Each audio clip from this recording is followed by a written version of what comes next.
Yallah, on continue donc le deuxième shiur. Une fois de plus, donc rebonsoir. Beshem Hashem Naaseh Venatzliach. On est toujours donc le 5, mercredi soir 5 du mois d'août et le 17 du mois de Av. On remerciera donc Shimon Chouraki pour avoir acheté ce shiur sur donc numéro 2. Là, j'ai pas marqué numéro 1, il faudra faire une série. Donc numéro 2. Qu'est-ce qui nous empêche de faire Teshuvah? Donc je vous conseille vivement, pour ceux qui écoutent ce shir-là, de regarder le numéro 1, numéro 2, numéro 3, comme Yann Sage raconte numéro 1, parce que pour comprendre le numéro 5 et construire ce numéro dans nos têtes, il faut comprendre les données, les tenants et aboutissants de ce que nous sommes, de ce que nous avons compris pour mieux comprendre. C'est-à-dire que quand je veux savoir où j'en suis au niveau de mon évolution dans une échelle, il faut que je vois les paliers que j'ai gravis dans ma vie. C'est-à-dire donc, ce shiur est dédié aussi pour tous les malades d'Israël. Bracha, revacha, ve'atzlacha. Leilou nishmat kol mete Israël. Et on commence tout de suite sur quelles sont les situations qui nous empêchent sur terre d'arriver à faire teshuva, alors que des fois, bémet, on a compris parce qu'il y a un instinct de teshuva qui est en nous. Cet instinct de teshuva n'a pas besoin d'explication claire. Il y a des moments dans la vie où on sent que ça va pas. Tout simplement, il y a une âme qui est à l'intérieur. Donc ça, peut-être, on en parlera dans le 3e ou 4e shiur, comment ça fonctionne au niveau de l'anatomie spirituelle de ce qui est en nous. Nous avons une âme qui est au-dessus de la tête, une âme qui est à l'intérieur du corps, du cœur exactement, et une autre âme, un autre niveau qui se trouve au niveau du foie. D'accord? Bon, ça, c'est encore un autre sujet qu'on a déjà élaboré dans d'autres couples, dans d'autres cours. Parce qu'il faut savoir que le corps est un couple. Il y a l'âme et le corps. Ils doivent se marier. Okay? Et c'est pas Stam que ça a été dit. Ce qu'il faut comprendre, c'est que nous avons aussi des éléments, parce que la Gemara nous dit « Ze keneged ze asa Hashem ». C'est-à-dire qu'automatiquement, si je dis jour, vous répondez nuit. Si je dis blanc, vous dites noir. Si je dis yetzeratov, vous dites yetzerara. Ainsi donc, dans ce que l'homme représente, à travers ses 248 membres et 365 tendons qui forment le corps humain, nous avons dans ces membres-là une vitalité qui s'appelle la Neshama. C'est elle qui nous fait vivre tout ce que nous sommes, et c'est pour cela que la notion de mort n'existe pas vraiment, car cette vitalité qui se traduit à travers l'âme sensitive qui s'appelle le Nefesh, existe à travers un cerveau qui s'appelle la Neshama, qui va transmettre à un intermédiaire qui s'appelle le Ruach, le fonctionnement entre les mondes parallèles, c'est-à-dire les mondes d'en haut et les mondes d'en bas. J'essaie d'être très simple dans mes mots parce qu'on rentre dans des situations très compliquées au niveau kabbalistique, mais ce n'est pas le but. D'abord, je ne suis pas Amékoubal, je ne suis pas assez intelligent pour en parler et je n'ai pas les mots adéquats pour vous le faire comprendre. Qu'il n'y ait pas d'ambiguïté, ne me voyez pas comme étant quelqu'un qui... rien du tout. Je suis rien et je vous dis simplement ce que j'essaie de comprendre dans mes études. Dans ces mêmes membres que nous avons la possibilité de caresser le monde ou de gifler le monde. Cette main peut faire beaucoup de mitzvot. Tenir la main à quelqu'un pour lui faire traverser la route. Mettre de la tzedaka. Caresser ses enfants. Et ainsi de suite. Cette même main peut, chas shalom, voler. Frapper. Tromper. Et ainsi de suite. Là où il y a du bien, juste à côté se trouve le mal. Ce sera donc à moi de veiller à retirer les ingrédients qui vont pourrir mon chemin vers mon ascension spirituelle. Quelles sont les choses en général qui sont des obstacles à notre vie pour lesquels nous n'arrivons pas à faire teshuva? Ce shiur-là, je vous affirme qu'il pourrait durer au minimum et au bas mot 5 heures. Je vais essayer de le faire en 20 minutes. C'est un tamtsit, parce que sinon ça pourrait durer des heures et des heures et des heures et des heures. J'avais noté une feuille ici, par contre, il y a longtemps de cela, quand j'ai fait cette étude, il y a beaucoup d'années. Et donc, je me rappelais où je l'avais noté. C'était ici. Je le note. Ken? Le Ramchal, Ken. J'y arrive. Ne me vole pas mon cours. Ce que dit le Ramchal, dans Messiah Sharim, je l'ai étudié, je l'ai noté, mais tu as raison de le dire. Qu'est-ce qu'il dit, lui, mauvaise fréquentation? Le smog, alors regarde. Je vais faire ma liste et tu me diras s'il manque quelque chose. Parce que ce que j'amène là, dans ce livre-là, c'est pas que le Messilat Yesharim. J'amène dans ce livre-là, je le dis avec humilité, Chas v'Shalom, pas orgueil, 35 ans d'études. Tu veux faire une boîte de nuit ou quoi?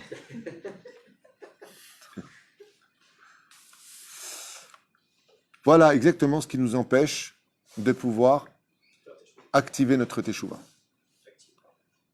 Activer parce qu'il faut vraiment l'activer. La teshuva, c'est une lumière qu'il faut faire jaillir en nous. Comme le dit le Baal HaChassidut, le Baal Shem Tov, le maître de la Chassidut. Si j'arrive à trouver le point de lumière chez le juif, je peux faire exploser cette lumière en la faisant grandir. Donc, il y a une question d'activer une lumière. Parce que la teshuva, c'est la plus belle lumière du monde. En deux mots, je vous racontais une anecdote, un machal de la Gemara, avant de commencer sur les obstacles, de combien il est important de comprendre le fait de faire vibrer notre teshuva. On raconte comme ça très brièvement une histoire que j'ai racontée au moins 2 ou 3 fois dans mes shiurim, mais c'est pas grave. Si la Torah se répète, je vais me répéter aussi. En réalité, la Torah ne se répète pas, elle veut simplement que tu la comprennes encore à un autre niveau chaque année. Mais juste comme ça, très brièvement, on raconte l'histoire d'un roi qui avait 3 fils qu'il aimait particulièrement, mais il voulait savoir qui était le plus digne, qui était le plus fidèle, et à chacun, il a apporté un présent, très bizarre. Voilà, il a apporté chacun de sa cave personnelle 3 bouteilles de vin, avec le sceau du roi dessus, et il savait que ses enfants adoraient, mais adoraient particulièrement le vin, mais boire le vin de la cave du roi, alors qu'est-ce qu'il a fait? Il leur a apporté chacun une bouteille, il leur a dit, voilà, je ne suis pas venu vous l'offrir, je suis venu vous demander de la garder précieusement, et attention de ne jamais, jamais l'ouvrir.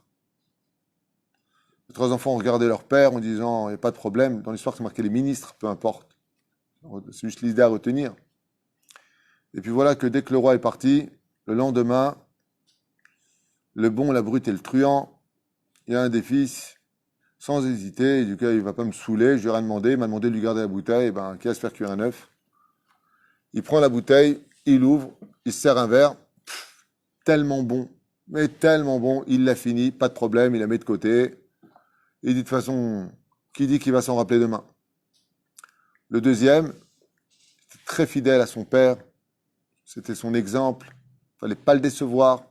Il a pris la bouteille, il l'a mis dans le coffre-fort, il a fermé, je touche pas. Parce qu'il a dit, papa, je fais. Le troisième, il a vu que le temps il passait, il se passait rien. Il parlait des fois du vin avec son père. Il lui disait rien. 20 ans, 30 ans, oubliez, c'est pas possible. Il dit, mais attends, peut-être qu'il y a un truc spécial dans son vin. Et qu'est-ce qu'il fait? Il enlève comme ça délicatement, il retire le tampon du roi, le sceau du roi, comme ça. C'est de le remettre.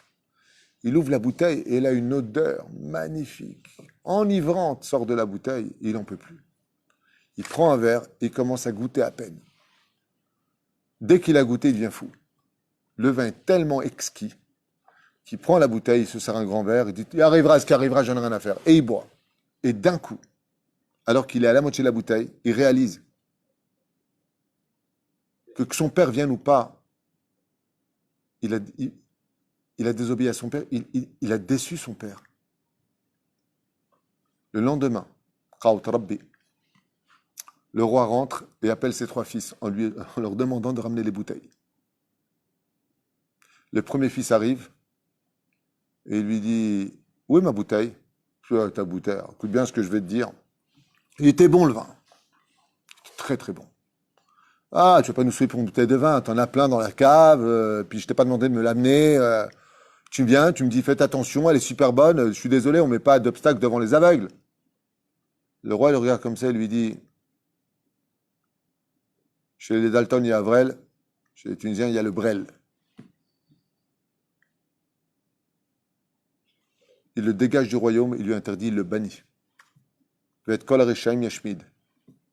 Le roi le traite de rachat, de traître, et il le bannit du royaume du roi. Le deuxième vient, il lui dit, mon fils, où est ma bouteille? Il lui apporte la bouteille, il regarde comme ça, il dit, Psh, assieds-toi sur le trône à ma gauche. Et quand il regarde le troisième, il lui dit, pourquoi est-ce que tu as la tête en bas? Tu as fait une bêtise? Et je lui dis, à ce moment-là, j'ai honte. Il dit, de quoi t'as honte? Ben, je vous dis franchement, roi, comme il se passait rien, vous demandez rien, je vous parlais du vin, rien, il se passe rien. Alors, je me suis dit, voilà, je vais peut-être un peu ouvrir. Non, ça m'intéressait simplement de voir l'odeur qu'avait ce vin. Et puis, après, j'ai voulu goûter un petit peu, mais quand j'ai commencé à goûter, j'en pouvais plus. Et le roi se lève comme ça vers lui, il lui dit, et où est ma bouteille? Et dans une grande honte comme ça, il lui sort de son sac la bouteille à moitié pleine ou à moitié vide. Il attend au roi en tremblant. Le roi regarde sa bouteille, il la pose sur la table devant lui, il lui dit, assieds-toi à ma droite. Il dit, vous ne me bannissez pas? Le roi prend son fils et il le serre très fort dans ses bras. À ce moment-là, le fils qui était à gauche, il dit, bon ok, notre frère qui est toujours rebelle, qui croit qu'il a des réponses à tout, qu'il est au-dessus de tout, qui est pathétique, antipathique et qui est orgueilleux comme pas possible. Je comprends qu'il était banni. Mais moi, je vous ai donné votre bouteille, je n'ai pas touché. Pourquoi je ne suis pas à droite? Et pourquoi c'est pas moi que vous serrez dans les bras? Tandis que lui, il a votre droite et vous le serrez dans les bras et presque vous allez lui donner la couronne. Il lui a dit, parce que si toi tu avais goûté le vin, tu sais quelle force il faut d'être capable de s'arrêter. Quand tu as goûté aux gonzesses, tu as goûté aux plats qui ne sont pas cachers, quand tu as goûté aux boîtes de nuit, au casino, tu t'éclates dans la vie et tu dis j'arrête. J'arrête. Pourquoi? Parce que peut-être que j'ai déçu Dieu. Peut-être que ce que j'ai fait, c'est pas bien. Et pourtant, il ne se passe rien si je continue à faire des bêtises. Quand tu as quand tu as bu un ch'ti canon avec un jambon beurre cornichon, et tu dis j'arrête, je dois manger cachère, je dois me comporter bien maintenant. Quand tu travaillais le Shabbat, ah, la boutique elle explosait, la caisse c'était le Shabbat que ça a travaillé le plus. Et d'un coup tu fermes et tu gagnes 40% de moins que ce que tu avais l'habitude de rentrer dans les caisses. Et tu dis mais peut-être que Dieu il a raison, il faut être chômeur Shabbat. Quand vient le jour où le roi il te convoque après la mort, il te dit maintenant rends-moi, je t'ai donné une neshama, c'est la bouteille de vin. Ouais, rends-moi. Le Dieu elle est vide. Qu'est-ce qu'il fait Hachem? Retourne à l'envoyeur, Gilgoul. Allez, banni du Gan Eden. Retourne. Dieu est rempli de miséricorde. Il redonne une chance. Mais retourne à la case départ. Le deuxième, Tzadik Gamour. Il est né Tzadik, il n'a jamais fauté. Ouh. Il est à la gauche du roi sans restriction. Et celui qui fait tchouva, la Gemara nous dit, là où se tiennent les Baal et Teshuvah, Tzadikim Gmurim Enam Yecholim Lamodbo. Celui qui a goûté au plaisir de ce monde. Une fois, j'ai rencontré un copain à moi, qui s'appelait Shimon. Je l'ai rencontré à l'époque en 1987, en Yeshiva. Et pendant des mois, je le voyais triste. Triste, triste, triste. Et il étudiait la Torah. Aujourd'hui, grâce à Dieu, il est rab, il est même Dayan. Triste. Je me rappelle, moi j'étais à la chambre 18, il était à la chambre 22. Et à chaque fois, il venait dans la chambre, parce qu'on faisait la derbouka, on chantait, on avait beaucoup d'ambiance chez nous. On étudiait le Tanar. C'est à Jérusalem, Tibanem et Tikonen. Et un jour, je l'appelle comme ça, je lui dis, Shimon, pourquoi tu es tout le temps triste comme ça? Il me dit, écoute, je vais te le dire. Il m'a dit, pendant 2 ans ou 3 ans, j'étais avec une non-juive. J'ai jamais autant aimé quelqu'un qu'elle. Et je savais qu'il y a un truc qui n'allait pas en moi. Je me sentais pas bien. J'avais toutes les raisons de l'aimer. Elle était belle comme pas possible, gentille. Elle m'a dit, vive ton judaïsme comme tu veux. Jusqu'au jour où j'ai décidé de faire teshuva, j'étais là-bas et je lui dis, regarde, on se mariera jamais, on n'a pas le droit de vivre ensemble. Je te demande pas de te convertir, tu es bien comme tu es. Mais moi, je dois faire un choix. Et je lui dis, Shimon, quand tu as fait ton choix, tu avais déjà étudié la Torah? Il m'a dit non. C'est parce que je suis venu à l'Yeshiva à Jérusalem pour comprendre c'est quoi la Torah. Il y a quelque chose en moi qui m'a dit, le chemin que tu prends est sans retour, fais attention. Et je lui dis alors, il me dit, tu peux pas savoir, il n'y a pas une minute où je pense pas à elle. Comme à cacher, il me dit, qu'est-ce que c'est dur pour moi. Je lui dis, on va te marier. Ouais, ça va, ça va. Mais quand tu as goûté à du vin, et que ce roi te dit, ne touche pas. Pas parce que la Goya, elle n'est pas bien, pas parce que le Goya, il n'est pas bien, pas parce que le porc, c'est pas bon. Ne touche pas parce que je suis le roi qui te le demande. Et que toi, tu as goûté à ça, et qu'on te dit, arrête, tu as envie de dire, mais pourquoi? Pas parce que je mange du porc, tu vas tomber malade. Hein. Les plus grands athlètes mondiaux, ce n'est pas des juifs qui mangent cachère. Nous, Azma, manger des crevettes, asthma. Pourquoi tu manges pas? C'est cachère. Vous êtes juif, oui, vous mangez cachère, c'est ça, vous mangez pas, enfin, vous êtes bizarre, quoi. C'est bizarre. Bon, une des premières choses qui empêche la teshuva de s'exprimer mideoraita, c'est le fait de ne pas manger cachère. Le cœur devient metumtam, et la vérité ne peut pas pénétrer, ce qui fait que tant que tu ne manges pas cachère, en aucun cas tu peux faire une réelle teshuva. Comme le dit la Torah, si vous êtes sorti d'Égypte, c'est pour accomplir une mitzvah. La première laquelle? Manger cachère. Et pourquoi? Parce que la faute originelle est basée sur la cacheroute. Tous les arbres étaient cachères sauf un, celui de la connaissance du bien et du mal, en allusion, en métaphore. Parce qu'ils n'ont pas mangé cachère, Adam, qu'est-ce qu'il a fait? Il a accusé sa femme. Au lieu de voir la vérité, il a fait preuve d'ingratitude. Quand tu ne manges pas cachère, tu deviens ingrat vis-à-vis de la vérité. Une des règles qui nous rend justement impropre à la teshuva, c'est le fait qu'on ne mange pas cachère. Petit 2, l'ignorance, d'où le premier cours qu'on vient de faire. L'ignorance de l'étude de la Torah. Quelqu'un qui est bourre vers Ma'aretz, Rabbi Nachman dit, il n'a aucune chance de faire teshuva. Aucune. Écoutez Etzot. Aucune chance. C'est pour ça que Rabbi Nachman crie haut et fort. Le livre de chevet de chaque juif, c'est quoi, selon Rabbi Nachman? Shulchan Aruch, Meforash. Rabbi Nachman, il écrit noir sur blanc, Bli Shulchan Aruch, tu ne peux pas faire teshuva. Sans la connaissance, tu ne peux pas faire teshuva. Deuxième, c'est quoi? L'ignorance. Quelqu'un qui meurt sans faire teshuva, tu le vois, quand tu parles des personnes qui ont atteint un certain âge, il faut faire teshuva, faire Shabbat, voilà, bon, je fais, bon, je sais pas, moi, je sais pas. L'ignorance. Comme dit le Rambam dans le Mishneh Torah, la Torah t'a été donnée, la date est Hachem, pour comprendre ce que tu fais. Une des bases principales, l'orgueil. Si je n'ai pas vidé mon cœur de moi à l'image du désert dans lequel nous avons reçu la Torah, la montagne du Sinaï qui est la plus petite, et Moshe Rabbeinu, qui est l'homme le plus humble de tous les hommes, tu n'as aucune chance de faire tes chouvas. On peut avoir une kippa sur la tête, une barbe sous le menton, un tzitzit comme vêtement, et être à la synagogue du matin au soir. Mais si tu as de l'orgueil, tu n'as aucune teshuva dans tes mains. Tu n'es rien d'autre qu'un ordinateur de connaissances, car l'orgueil, Dieu a dit de cela. En anivahu yacholim ladur bekfifa ahat. On ne peut pas vivre, toi et moi, ensemble, si tu as de l'orgueil. Quatrième, l'influence. Les fréquentations que tu as sont un obstacle à ta teshuva si tu ne fréquentes pas les bonnes personnes. Mais par contre, une fois que tu es construit, toi, tu pourras influencer chez les autres. Une des plus grandes forces du rabbi de Lubavitch, qui était impressionnante, c'est que quand ses shlichim, ses élèves venaient le voir, il disait, moi je peux partir en Chine, Shaliach, Rabbi, je peux? Le rabbi le regardait comme ça, il lui dit non, toi tu restes ici. Toi tu vas en Israël. Toi tu vas à Mani. Toi tu vas en Nouvelle-Zélande. Toi tu vas en Afrique. Toi, piquer collégramme. Le rabbi savait exactement qui pouvait influencer ou qui pouvait être influencé. Et la vérité, quand tu vois les shlichim du rabbi, tu entends rarement des chilul Hashem. On a rarement entendu, moi j'ai jamais entendu, qu'un chaliar que le rabbi lui-même a envoyé, il a fait un chilul Hashem. Un homme à femme, un homme qui allait en boîte, un homme... Jamais. On n'a jamais... Peut-être, je ne dis pas qu'il n'y a pas, je n'ai pas la science infuse. Mais le rabbi, ce qu'il savait, c'est que l'influence est une des bases essentielles à un obstacle à ton évolution spirituelle ou le contraire. Mais pour cela, il faut que tu sois construit. Une des choses qui empêche de faire teshuva, c'est le désespoir. D'où le médicament de la chassidoute. Quand on a marre, comme ce Pessah, on attendait tous le Mashiach,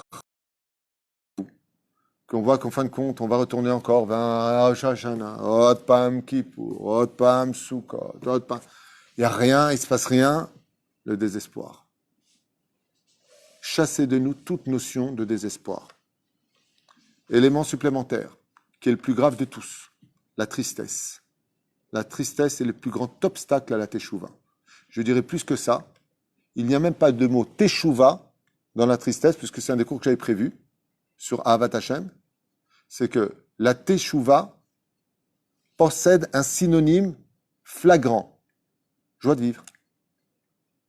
Je répète cette petite parenthèse qui est l'essence même pour laquelle le monde va mal, joie de vivre. Quelqu'un qui fait tchouva et qui n'est pas rempli de joie de vivre, c'est un pratiquant. Ce n'est pas un choser bitchouva. Il pratique. C'est un pratiquant.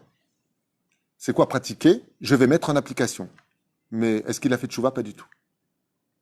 Et la Torah nous prévient de lui en nous disant, c'est à cause de cette Torah que tu sers Dieu dans la tristesse que tu vas subir toutes les épreuves de ta vie.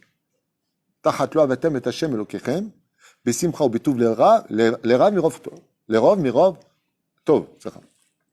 Mirov tov. Pour tout bien que je t'ai donné.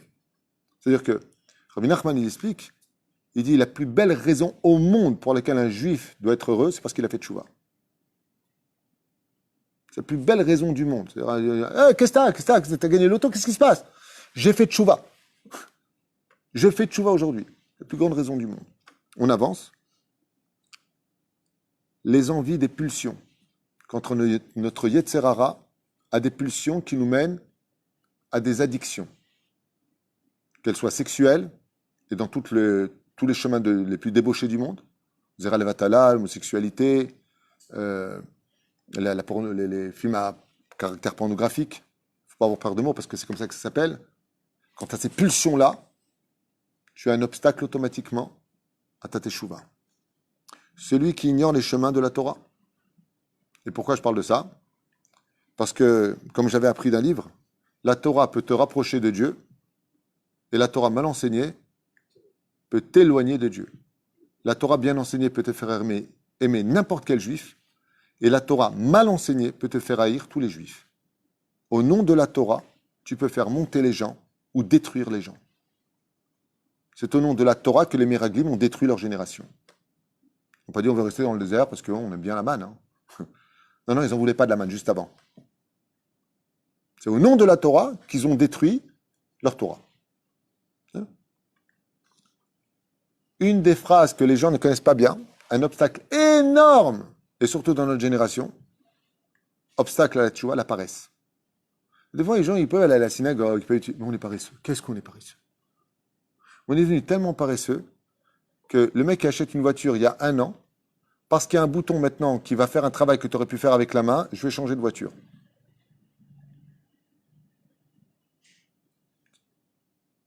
C'est-à-dire, moins t'en fais, plus ça se vend. On habitue les gens à être de plus en plus fainéants. Dans la Torah, c'est le contraire. Le Rav Ovadia, on lui avait proposé un ordinateur sur lequel on mettrait 3000 livres. Il n'a jamais pris d'ordinateur devant lui. Vous savez pourquoi? Il a dit, mais quand je pousse ma chaise, que je regarde où est-ce qu'il est mon livre, que je me lève, que je le prends, chaque geste que je fais, je crée un ange. Et si je regarde l'ordinateur, il ne faut pas être fainéant, il a dit. Chaque pas que tu fais pour aller chercher un livre, tu prends un salaire. Et l'effort que tu vas mettre pour aller chercher ce livre, ouais, ça va, comme tu as fait un effort, ça va te permettre de mieux comprendre ce que tu vas étudier. Signé Rav Ovadia Yosef. Aujourd'hui, on veut tout sur un plateau. On veut même que quand tu appuies sur la voiture, le dernier modèle, 2020, ça explique plus longtemps, c'est vrai. La voiture, elle s'allume toute seule, elle te met le masgan, elle te met le masgan dans le fauteuil, elle monte, elle descend, avec les massages, attention, les massages dans le dos. Et quand tu as mal fermé ta porte, tac, elle le ferme tout seul. Et si tu ne sais pas te garer, tu appuies sur le bouton, fainéant, je ne sais pas me garer. Et là, la voiture fait... Qu'est-ce que tu fais de ta vie? Un mec aujourd'hui qui a une voiture 2020, il ne peut pas dire qu'il est fatigué quand il conduit. Hein. Fatigué de quoi? La fainéantise, la paresse est un énorme, regardez ce que dit le Péléouet sur ça, énorme obstacle à la teshuva. On rate d'énormes occasions dans notre vie de grandir parce qu'on a été trop paresseux. Je continue et je finis. Les anges accusateurs sont un énorme obstacle dans le ciel. Toi, tu veux faire tchouva et eux, ils s'y opposent. Mapitom. Les anges accusateurs. Tu fais d'Averot. D'un coup, le mec veut faire tchouva. Les anges accusateurs montent devant le trône disant, Mapitom, laisse-le dans nos mains. Et là, qu'est-ce qu'au font les anges accusateurs? On n'allait pas me croire. ils vont donner toutes les raisons en abondance spirituelle et matérielle de ne pas faire teshuva. Non, spirituel, je ne comprends pas. Ça veut dire l'idée d'être religieux de façon détournée de la Torah, en lui donnant que de la réussite dans tout ce qu'il va entreprendre. Tout ça pour une seule chose, qu'il ne fasse pas de teshuva. Ils vont l'endormir. Quand on fait, on les... Hein? Et quand on fait teshuva, eux, ils disparaissent. Si tu fais teshuva, ben, chaque ange que tu fais grâce à tes mitzvot détruit un ange accusateur. On dit que quand on fait tchouva, au contraire, c'est encore plus dur. C'est les causes avec tchouva. On dit que... Pourquoi c'est plus dur? Parce que les anges Non. accusateurs, Pourquoi c'est plus dur de faire teshuva dans la vie? Pourquoi avant teshuva, tu ouvres le Shabbat, tu vis avec une non-juive, tu manges du porc, tu as une vie, mais Mazé, le Yetzer Hara, il va tout faire pour te garder. Pour te garder, il va donner tout ce dont tu as besoin. Parce qu'il ne veut pas que tu changes. Imagine maintenant, tout celui qui est Shomer Shabbat, qui mange kasher, il a la santé, il a la bracha dans tout ce qu'il fait, mais tout le monde devient juif. Sinon, il n'y a plus besoin des mounas, quoi. Donc, qu'est-ce que fait les anges accusateurs? Je vous l'ai marqué en titre, mais c'est un livre qui en parle longuement, Alpisode. C'est que les anges accusateurs font tout dans le ciel pour que l'homme ne fasse jamais teshuva. Donc, ils vont lui donner toutes les raisons de rester endormi dans son métro boulot dodo, lui faisant comprendre que, ben voilà, moi j'ai fait d'Avéro toute ma vie, j'ai pas moins mal vécu que l'orthodoxe en face qui a vécu, ou le religieux qui a vécu ce qu'il a vécu.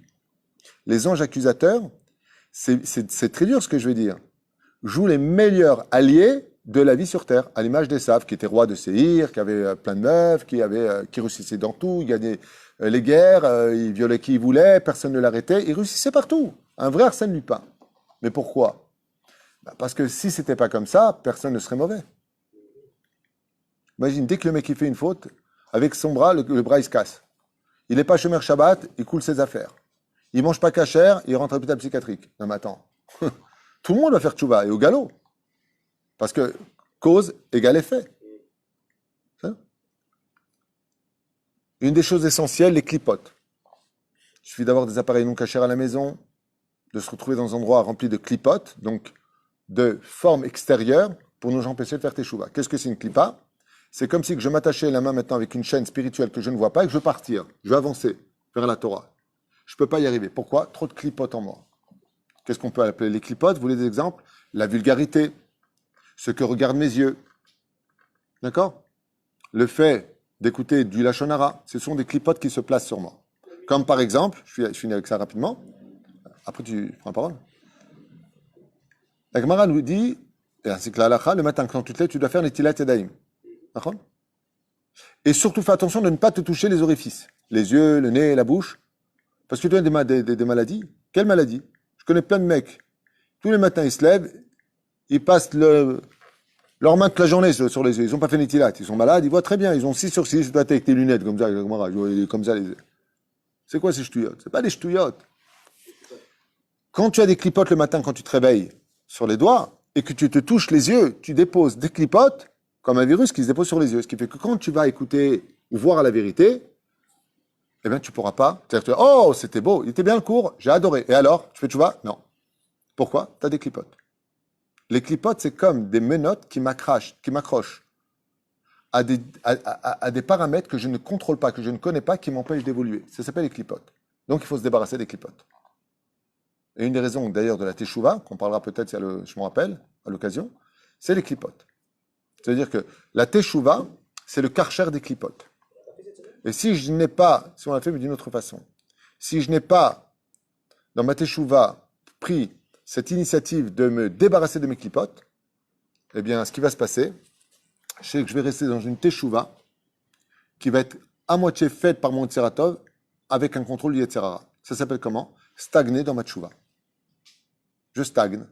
Et qu'est-ce qui se passe quand l'eau, elle stagne? Quand ça stagne, qu'est-ce qui se passe? La pourriture s'installe. Il y a quelque chose de pourri qui rentre dans ma teshuva. C'est comme dans un couple. Si un couple n'évolue pas, vit de façon stagnée, toujours les mêmes mots, ça va? Ça va. Ça va? Ouais, ça va. Et toi? Ça va. Qu'est-ce qu'on s'ennuie? Fais-moi une surprise, fais-moi un truc. Un truc nouveau. Un truc sympathique. Mais quand c'est tout le temps la même chose, mais charmème. Un petit ridouche. Qu'est-ce qu'on mange ce soir? Ah non, ce soir on va manger une glace ensemble. Ah, ridouche. En plein hiver. Comme ça, elle te dit non et t'es tranquille. Donc, c'est une blague. La moquerie des autres, tu vois, c'est marqué juste là. Des fois, tu as envie de faire tchouva, la femme, elle met le kissou, et qu'est-ce qui s'est passé? T'as le cancer? Non, mais c'est pas une blague, c'est une femme qui m'a raconté à Paris parce qu'elle a mis le kissou. Il pensait qu'elle perdait ses cheveux, t'as la maladie, j'étais sûr. Pas du tout, j'ai mis le kissou, je fais tchouva. La moquerie des autres. Les doutes, je pense qu'il n'y a pas besoin d'explication. Donc, qui dit doute manque d'émouna. Et une chose qui est, je dirais, explosif sur le domaine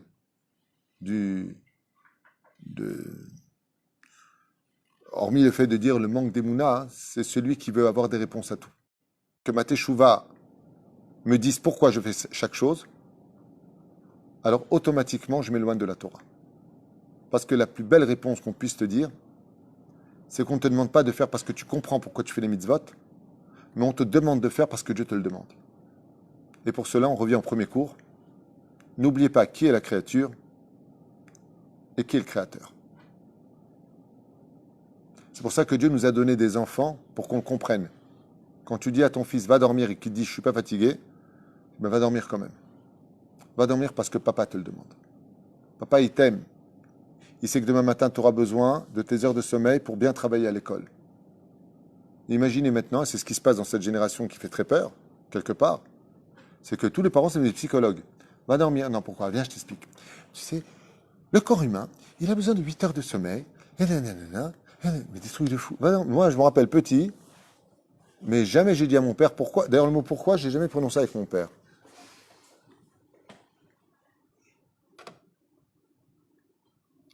Prends la voiture, et tu dis, bon, toi, tu prends le métro. Je n'ai jamais dit à mon père pourquoi. Quand tu me diras à l'époque, sinon je me prenais le métro sur la tête, mais c'est une autre éducation. Aval, dans la Torah, une des formules principales de la Teshuvah pour lesquelles les nations du monde n'ont pas réussi à faire Teshuvah, c'est qu'ils ont dit, qu'est-ce qu'il y a marqué dedans? Et nous, on a dit, Naaseh V'nishma.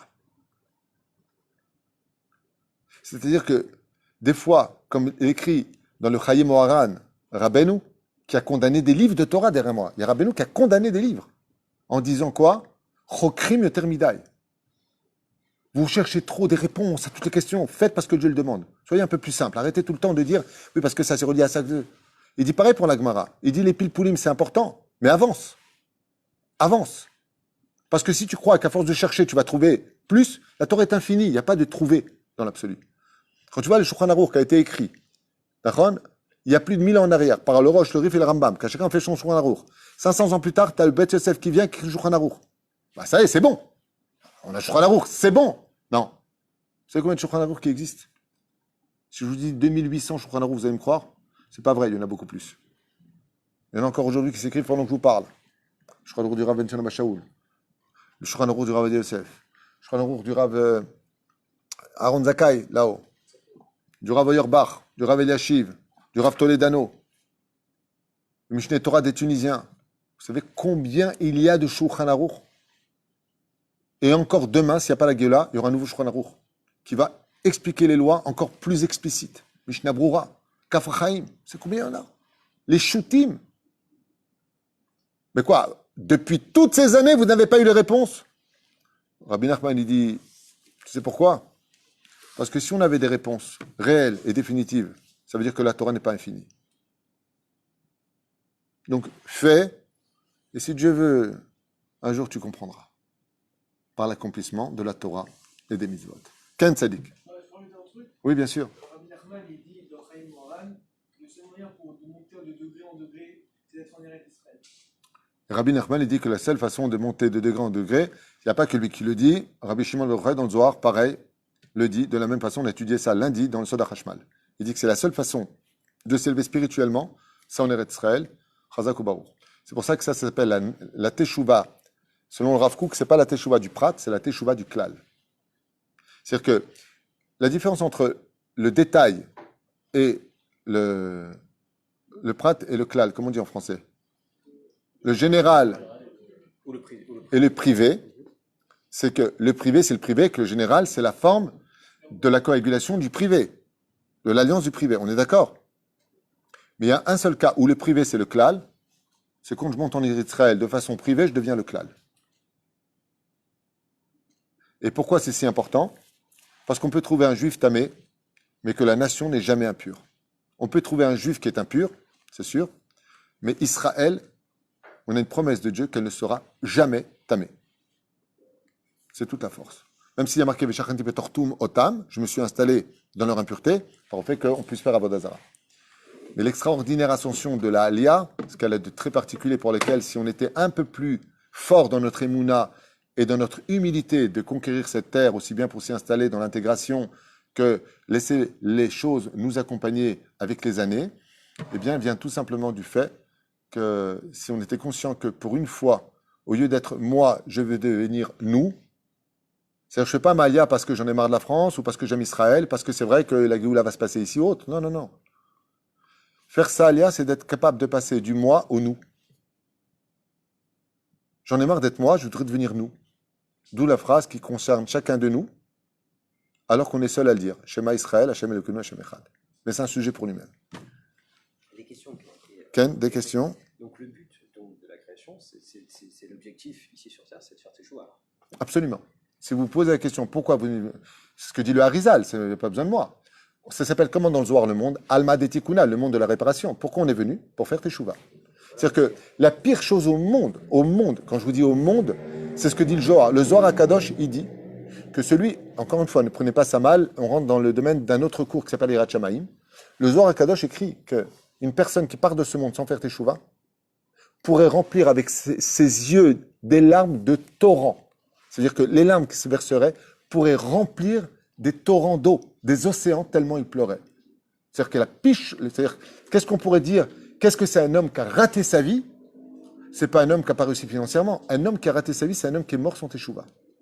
Il a fait la pire des choses pour laquelle, devant Dieu, il devra dire, Dieu, je t'ai créé pour la teshuva, qu'est-ce que tu en as fait? Rien. C'est la pire chose qui soit au monde. L'histoire de la bouteille. C'est l'histoire de la bouteille. Parce qu'il y en a qui posent la question par rapport au libre arbitre. Genre, pourquoi il n'a pas fait en sorte que. Il dit le projet d'Adam, c'est le Pourquoi projet. juste tu parles doucement comme ça? Tu peux parler plus fort? Le libre arbitre, il y a Quoi? un qui pose une question par rapport au libre arbitre. Le projet d'Adam, c'est le problème. Pourquoi Hachem il a créé le Adam et pourquoi il a créé toutes les formes de créatures parfaites? S'il a créé, il a créé les choses. Arrêtez de me répondre. Question, réponse. Parce que là, on part dans. Par exemple, il n'y a plus de questions, il y a que des faits. C'est quoi la question? Au tout début, Akadosh Baruch Hu, il a créé un monde parfait. Oui. Aujourd'hui, on nous dit- Bah, Dieu, il s'est permis de créer. Je vois plus ou moins où tu vas en venir.